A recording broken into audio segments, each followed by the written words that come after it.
America, and welcome to Invent America, because America invents. This episode of Invent America TV is brought to you by America's Inventor Lady and Home Talk USA. Home Talk is a proud member of the King's Broadcasting Network and has been bringing to you the best of America's home-based product innovation since 1998.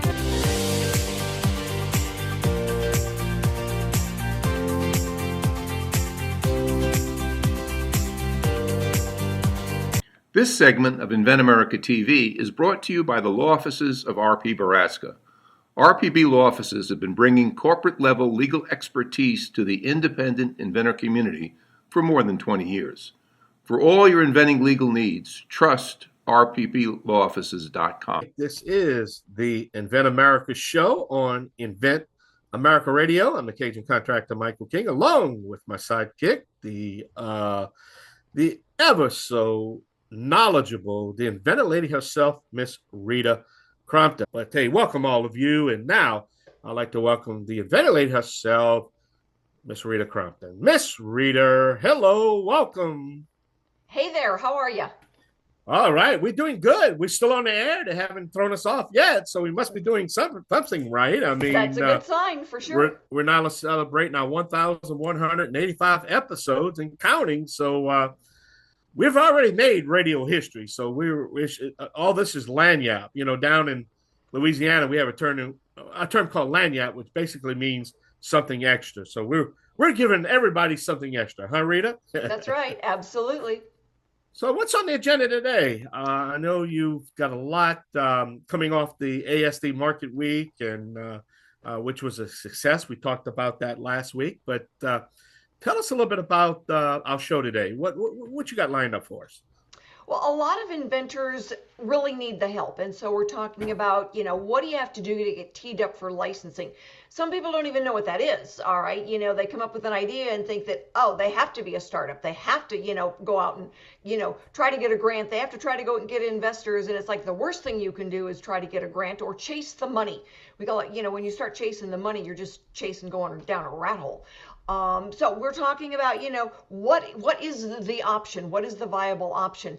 And for some folks, that option is the way they get to see their product on a store shelf. That's the way they get to, get a check where they can put money into the bank account, as opposed to, going and taking money out of the bank and mortgaging the house and selling their favorite car. I had an inventor do that, years ago. Had a Corvette, sold the Corvette, put them all the money into, getting his product out there to the marketplace, and ended up as a very young man being in an accident that killed him. And it was just, oh, shoot. So, that's just, there's a lot that goes into this that get it teed up. But when they really get ready to go to market, what are their best options? Well, yeah, that is the end result. That's, that's like I say, going down the yellow brick road and, trying to get to the wizard, you know what I mean? So I had to throw in my son loves the Wizard of Oz, so I had to throw that in there a little bit. But that's what we're talking about. But it's difficult to get to that stage, and there's certain things you have to do to get to that stage. But I know I'm going to bring this back, and I know I keep harping on this, but license agreement or manufacturing itself, and when you should license it and when you should just go ahead and produce it and distribute yourself. And it's the key.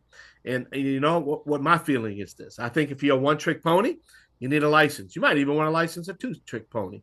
But at the end of the day, unless you have a multi-products to distribute, a licensing deal is the way you need to go, because the cost of just trying to get one product to market is just, like you said, let's just get a check. You know what I mean? Yeah, it's nearly impossible for an independent inventor, even if they've got multiple products. When they're on a fast track and they're solving problems, generally, if they're good at solving problems, they're really not good at manufacturing, and they're certainly not good at business. And marketing is a whole different animal.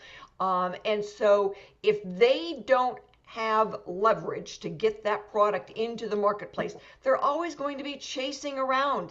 Yeah. And so what we want to do is we want to see products get to the marketplace the fastest. And the best way to not get your product infringed on is to make sure that you can make it at a price that is good for the consumer and get it out there. And so for so many inventors, they're teeing it up and they're one step at a time and everything, and they're getting out. The next thing they know, it's being knocked off a dozen different places, and they don't have the money to chase it. A licensee is the one that takes on that burden of chasing an infringer. And I've seen it multiple times. We had a product that Danko licensed years ago for the Home Depot, and Walmart knocked it off. Yep. And before the ink was dry on the contract, Danko went after them and got the product pulled because Danko had much deeper pockets than the inventor did. Yep. And that product is still being sold after 15 years in all the Home Depots and Lowe's in North America. But they watch it. And a licensee is generally the one that goes after the infringer. They already know what to do when they see it happen. And for the inventor, it's like, they just don't have deep enough pockets to chase it. Yeah, you made a good point there, but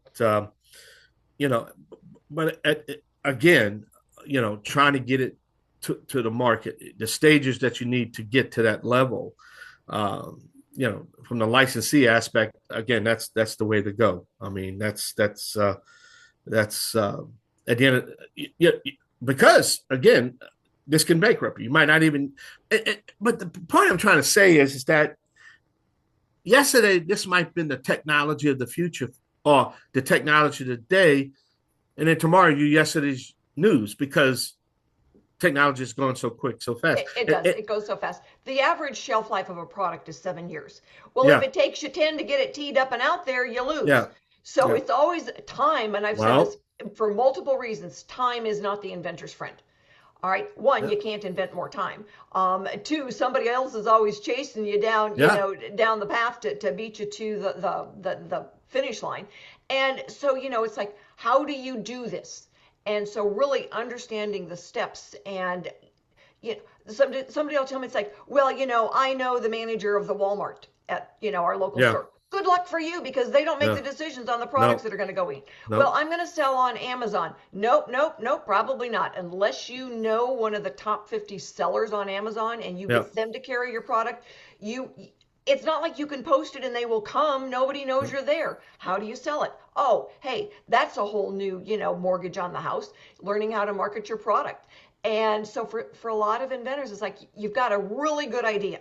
We see a lot of wow products out there, but without the licensing to, from a company that's got the leverage to get it out there.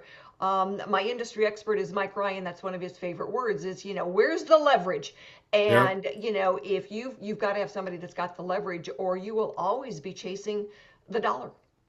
Yeah. And that's so important. I want to get into AI now. I got to do this now because, I think my audience needs to know, my manufacturers need to know, and the young entrepreneurs need to know. AI can be your best friend or your worst enemy. Oh, yeah. Depending if you can afford it. AI is simply a tool, like a hammer.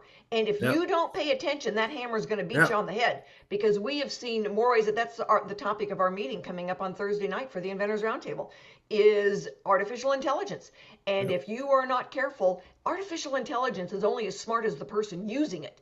And we have seen so many times when it's been wrong. And if you go out there with that, you're wrong. You're wrong. The companies that can afford to get that information, because that's what AI does. It gets you the information to make your company better, or gets you the information to develop.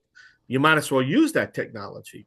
But the point is, for the young guy that might not have that AI pocketbook, then it goes back to the licensing situation that might be affordable to do that. Because if you don't have that information and can compile that information and continue to compile it, and that's what AI does, it can get you that information. That's so important. Yeah. We've learned that AI will actually give you the answer you want, not necessarily the truth. AI is just a tool, and it's only as good as the person putting in the questions. So, right. we'll do a show on that coming up in the next couple of weeks, because AI can be really damaging. Yeah.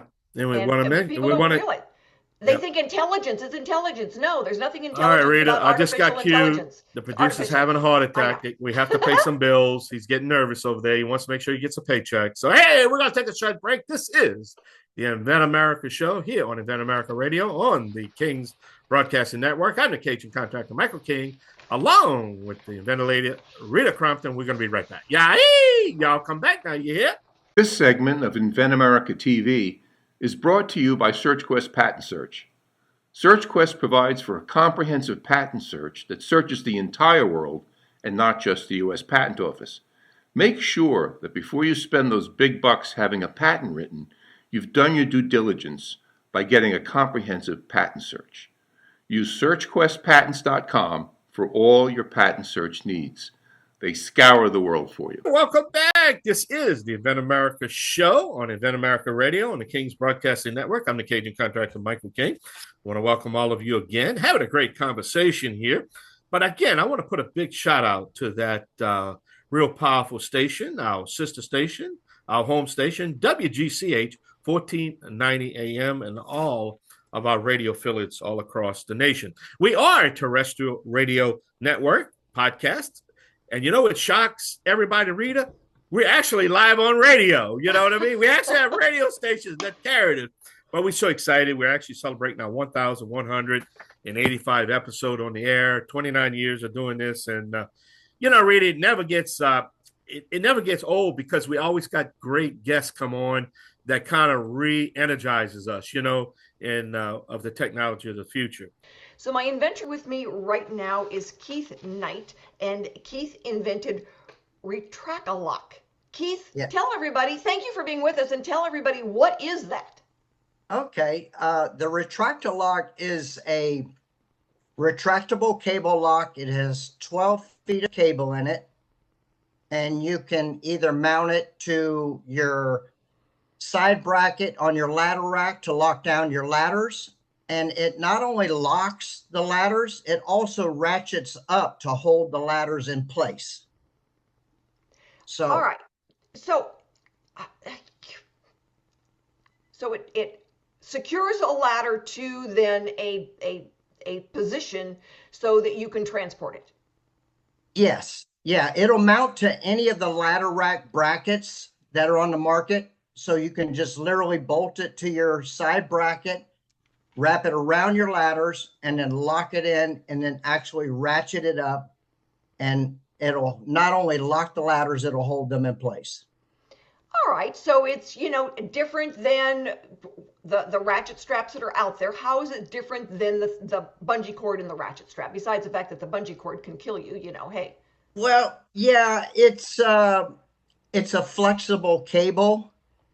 And what it does is by ratcheting it up, of course, it holds it in place. You could also mount it in the bed of your truck to lock up your bicycle or lock up your pressure cleaner or anything like that. Then when you're done with it, you unlock it, it retracts back into the unit, and it's always there ready to be used again. Oh, you mean it's not in a bag all bundled up and all, twisted and turned and big knots tied so that, you got to spend an hour unraveling it before you can even use it?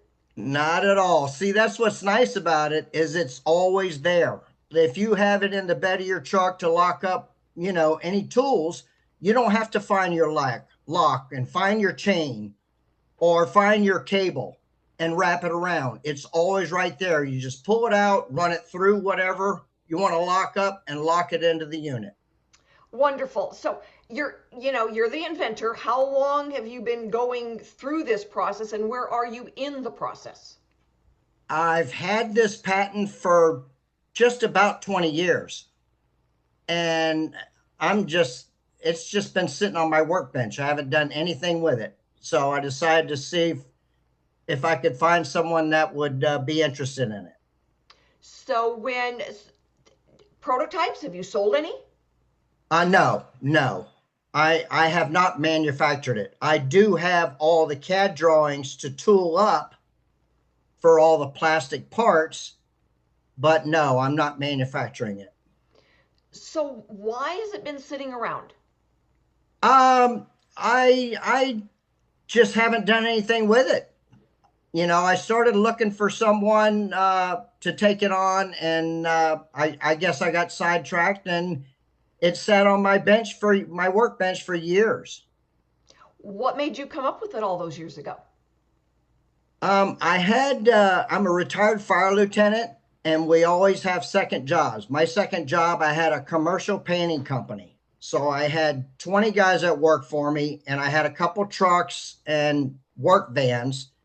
And it was, I needed something to lock up my ladders on my trucks. So that's where I came up with the design. So were you using it roughly then, yourself with some basic, me do my own self, as my grandson would always say, prototypes? Yeah, no, I mean, I had prototypes to show people, working prototypes, but they're made out of molding plastic, so you have to be very careful with them. Oh, So honey, I everybody could, starts out with, Legos and, their own version of something made out of pipe cleaners and Play-Doh. So the fact yeah, that you had something that you could actually use, good for you. yeah, So I've seen inventors do, the wildest proof of concept prototypes. But getting it out of your head is an important step. You've got to see if you can use it. yeah. Yeah, I And mean the prototype that I had, I did mount it in my truck and use it, but just you have to be very careful because it's just molding plastic. oh, So sure. it'll break very, very easily. Hey, getting it out of your head and something that you can use, everybody's got to be careful with those first prototypes. That is why when I've asked people, it's like, so how many prototypes, have you gone through? And it's like, my garage is a museum and my wife wants to kill me, Right. version, because you've got so many different generations of making it better. Yes. Yes, I did go through quite a few prototypes until I came up with the final design. I actually, with my engineer, I'm the one that found a problem that we had with the lock that I came up with the design to fix that. Yeah, So it's not unusual that as you're going through those stages of prototypes and that's why we look at the proof of concept prototype. So you're proving your idea works, and then the manufacturer's version of a prototype for the manufacturing phase can be very, very same outcome of what they're doing, but it's still going to look, and be different when you're trying to manufacture it. So we're going to see what we can do to help you, Keith. Thank you for being on with us today. We have got to go and take a break, pay some bills, and a big shout out and thanks to King Broadcasting Network for allowing us to do Invent America, Made in America, and Home Talk USA. We will be right back. If you're an inventor or you know an inventor out there who would just like to be able to have a conversation with other inventors, join the Inventors Roundtable. It's free. The meetings are virtual, so you can be anywhere in America and talk to another inventor. And for a lot of folks out there, understanding the process, being able to ask questions, getting good service provider information is critical to the inventing process. So, got questions? Want to join? It's free. inventorsroundtable.org. And thank you so much for being with us for this segment of Invent America, because you know it, America invents. Been doing it for hundreds of years, and we will continue to do it for 100 more. And my guest for this segment is Eric Sachs. Eric is the inventor of Pushmate. Eric, thank you so much for being with us for this segment, and tell everybody a little bit about yourself. Well, the first thing people notice about me is I'm abnormally tall. I'm 6'6". So when I walk in a room, everyone notices. I'm a veteran, scuba diver, love Star Wars, love animals. I rescued parrots for 30 years. So I've got about 8 parrots that people didn't want back, and it gets crazy sometimes. It was really funny as you were talking about all those things. It's like, yep, I can see you walking into a room. All right, so Pushmate, how did you come up with, what is it, and how did you come up with it? Tell us the story. Okay, so Pushmate is basically, it's a small platform that attaches to the back of pushable devices such as wheelchairs, strollers, shopping carts, wagons, things like that. Then the caregiver, parent, sibling, spouse, whatever, they stand on it, or they could sit on the optional seat, and it pushes the wheelchair for them. And the beauty of it is that it doesn't interfere with the natural steering of the device. So you would steer the device just like you normally would. It's basically like pushing a stroller around or a wheelchair. You just push it normally. It doesn't require any modification to the wheelchair or stroller or other push device, and it doesn't change how it handles. It just makes the job easier because you don't have to walk anymore and you don't have to push. Sorry, go ahead. You caught my attention when we had our first conversations because my brother-in-law has been in a wheelchair for 12 years now. Went from a limp to a wheelchair in about 6 months with MS and the really aggressive form. And so my sister, who is 5'1" on a good day, has been, pushing him around, and he's got an electric one, but still, when they go someplace frequently, they are in the push one. And, yeah, he can do the wheels, but darn, would life be easier with a Pushmate. Exactly. And even with his power chair, his wife still has to walk alongside him, So if he goes for a 10-mile ride, she's walking 10 miles, unless she gets her own power chair, which would be kind of cool. But this way you get a ride together. It creates a bonding experience as well. So it's kind of nice. So how long have you been working on this, and how'd you come up with this? I mean, this is not something normal in everyday thinking about wheelchairs and strollers. No, and see, most people invent things that have a connection to themselves. But me, what happened was I was at Disney World in Orlando, and we were sitting down to eat, and I watched this woman. She was walking by, and she was just struggling with one of those double wheelchairs, or I'm sorry, double strollers. So it originally came up for strollers, but she was just struggling. And I could tell that Disney World was no longer the happiest place on earth for her because she was just at the end of her, it was horrible. And I didn't do anything about it, or, it's kind of kicked around in the back of my mind. But a few months ago, my niece was diagnosed with POTS, where if she stands up, her heart rate increases and she gets nauseous, dizzy, and sometimes passes out. It's pretty debilitating. And she was a really active kid. And so now her parents have to push in a wheelchair a lot of places, and it gets tiring. Her parents are getting older. She's a teenager. And I'm like, well, wouldn't it be nice if she had one of these? So I started with a proof of concept, like you were talking about. It's ugly, garage built. There's a little wooden beast. It cost me like $13, and that was just for the wheels. And I just used pieces of scrap. It just basically proved that the concept worked, and it worked fantastic. My wife, I love her to death, but she has no coordination, no balance. But she's able to hop on this thing, and all I said was just push the stroller normally, and she drove it around our front room without hitting anything, which was awesome. So I built a powered version with a little chopped up kids scooter. Had a max rating of like 150 pounds, but I'm 250 pounds. My wife's about 125. So it was pushing almost 400 pounds and had no problem. And so now I built version 3.0 with a much better motor. And if it would stop raining, I could go get some video. There you go. Oh, shoot. So what's next? What is your goal with this? Doing some manufacturing, getting it out there. What's next? Well, so manufacturing is very expensive, as of course I mean, I would need like 200,000 just to even start, just to do a small run. So that wasn't really my goal. My goal ultimately is to find someone that already manufactures mobility equipment, wheelchairs, strollers.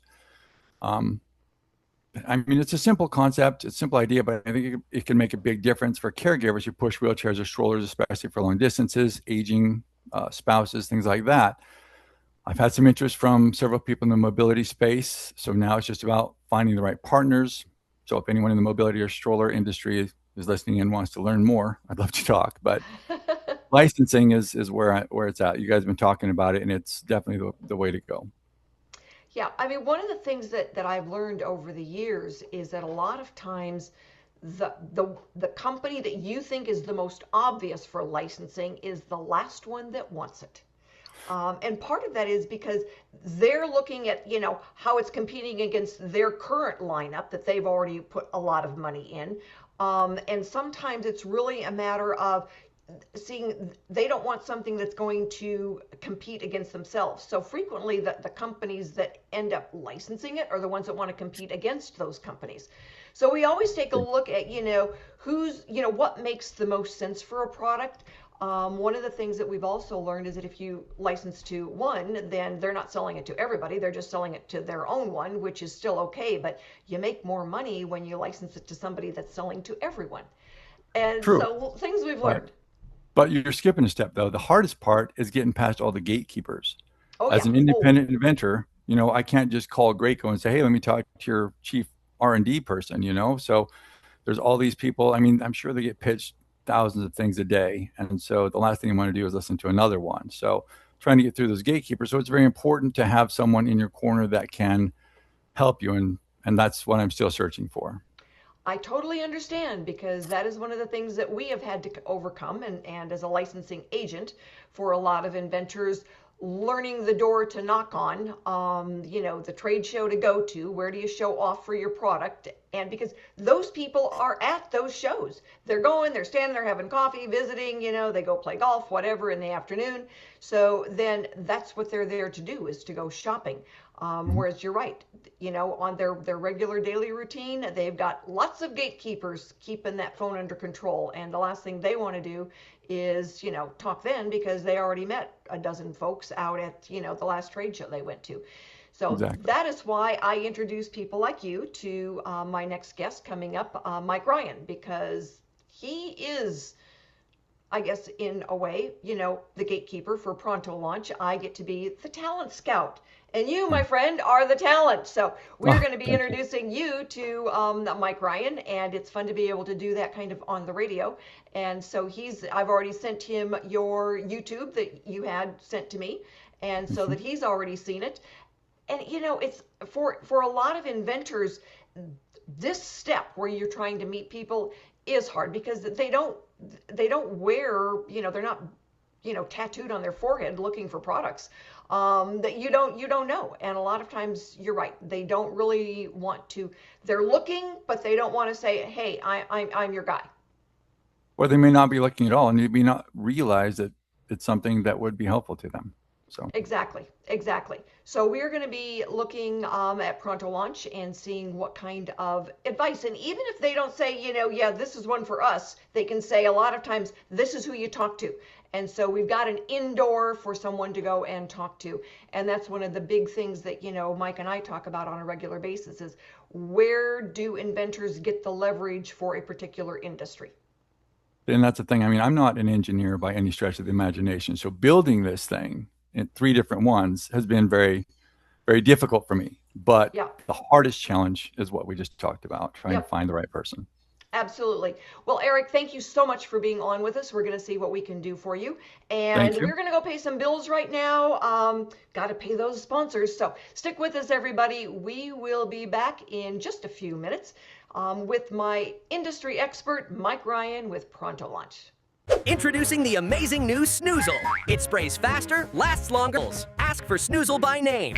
And thank you so much for being with us for this segment of Invent America, because America invents. And my guest for this segment is Mike Ryan, and he is an expert at helping inventors leverage their product and get them into the marketplace faster and with a bigger presence than any other option. Mike, thanks so much for being with us for this segment of Invent America. Thank you for having me. So the question then with both of the inventors I had on today is, what do they need to have in place that gives them that opportunity to license their intellectual property? Well, first of all, your previous two guests, what they're sharing is not, it's not out of the ordinary. It's been a problem for many years, and which is why Pronto Launch exists. As most people know, if you Google it, you'll see 97% of new inventors come out on the market. They struggle to the point where either they go out of business or they just don't go anywhere.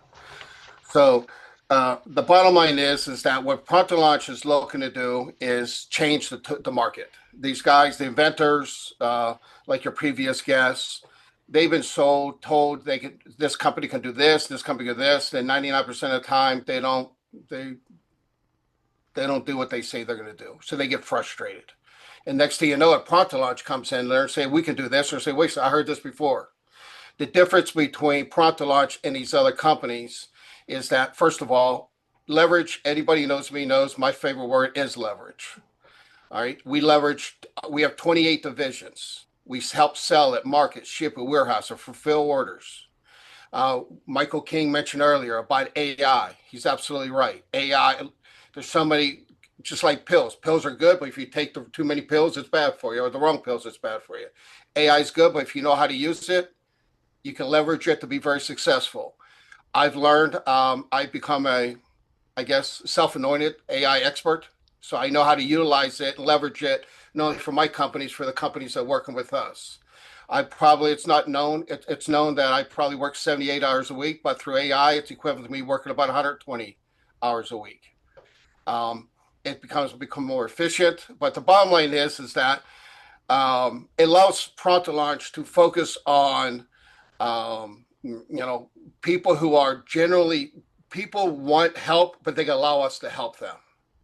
So unfortunately, one of the biggest problems is that inventors get so frustrated, they almost have almost like a defeatist attitude. But I can't help them unless they let me help them. And I've heard people say to me, well, I've heard this before, but there's a difference between how many other companies do business and then how Pronto-Launch does it. All right, we essentially bring everything in-house. We help sell it, market, ship it, warehouse it, process the orders, the whole 9 yards. We do things that, best of my understanding, that no other company in our space does. Yeah, I mean, one of the things that I've worked with inventors over the years in helping them understand the multiple of five, the pricing. The consumer is pretty much in control of what they're going to be willing to pay for a product. So if you're not in that sweet spot, it doesn't matter how cool it is, they're not going to go to the checkout stand. And so if it's a $25 product, they've got to be able to make it, package it, insure it, and get it to the States for $5. Well, it's like, wait a minute, what do you mean? How does that break down? Well, if the store or the retailer is going to sell it for $25, that means then they bought it for $12.50, and that some distributor then bought it for $6.25, and that means that every item that, it's got to be less than $5 to get it all here so you're ready to sell it, and you actually make $1.25 per item. And with that, then you've got to pay all your attorney costs, all your salesman's costs, all your marketing costs, all your product liability insurance. And for most inventors, that budget line is a deal breaker. And they don't really understand that it's not on Mount Rushmore, but it could be. It's tough. It's not just one factor. Michael King mentioned earlier, so many companies they have come up with one product and they're perceived as a one line item company. One line item companies, they're a major disadvantage. With Pronto-Launch, we can go to a company, whether it's in a medical field, whether it's in the toll industry, whatever it is. We have 5 or 6 products in that specific industry. So whenever a distributor or wholesaler wants to be part of us, they know they're getting multiple companies that they can work with, not just one. In addition to that is that, companies, we work under what we call the 4X factor, 4X, 5X, 6X. So if you buy a product for $10, if you can't sell it for $40, $50, $60, you have no chance of being successful. And then on top of that is that it's a catch-22. You need to get it at that lower price, but at the same time, you have to have the volume to be able to buy it in large quantities to get it at that lower price. So with Pronto-Launch is that we have the ability through our distribution network, our wholesale network. We mentioned Amazon before. Everyone thinks they can take a product and put it on Amazon. We work with one of our largest sellers one of the top 30 largest sellers on Amazon is a client of ours. They sell one of our other products. So there's so many different factors involved in it. But what we do is that we leverage our resources, our contacts. People think leverage is just on sales. It's leveraging your contacts, whether it's in a distribution field, whether it's in a wholesale field, whether it's in the fulfillment, warehouse, social customer service across the board. We have literally, as I mentioned earlier, 28 divisions. We utilize every single one of those divisions that are each self-sufficient, each profitable. They work together and come together. We could take products like your previous guests and others to areas that they normally can't do on their own. Yeah. So it's I could have you on every week and never run out of stuff to talk about. But we are going to go ahead and have to wrap this one up. Thanks everyone for joining us today. We will be back next week with more stories on getting products from mind to market. We will have new inventors and industry experts. So join us and have a wonderful week.